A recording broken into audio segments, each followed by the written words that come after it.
നമസ്കാരം, ഞാൻ ഇന്ദുലേഖ, പാലക്കാട് ജില്ലാ രജിസ്ട്രാർ ജനറൽ.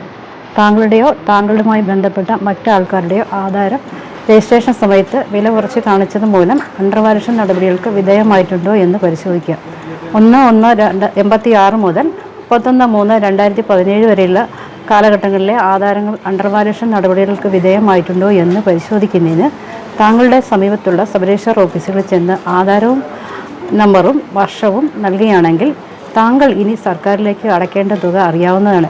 കേരള സർക്കാർ നടപ്പിലാക്കി വരുന്ന ഒറ്റത്തവണ തീർപ്പാക്കൽ പദ്ധതി 2023 മാർച്ച് മാസം 31-ാം തീയതി അവസാനിക്കുകയാണ്. ഈ പദ്ധതി പ്രയോജനപ്പെടുത്തുമ്പോൾ രജിസ്ട്രേഷൻ ഫീസ് പൂർണ്ണമായി ഒഴിവാക്കി മുദ്രസലയുടെ 30% മാത്രം തുക അടച്ചാൽ മതിയാവുന്നതാണ്. ആയതുകൊണ്ട് ഈ ആനുകൂല്യം പരമാവധി പ്രയോജനപ്പെടുത്തി തുടർന്നുള്ള റവന്യൂ റിക്കവറി നടപടികളിൽ നിന്ന് ഒഴിവാകേണ്ടതാണെന്ന് അറിയിച്ചുകൊള്ളുന്നു.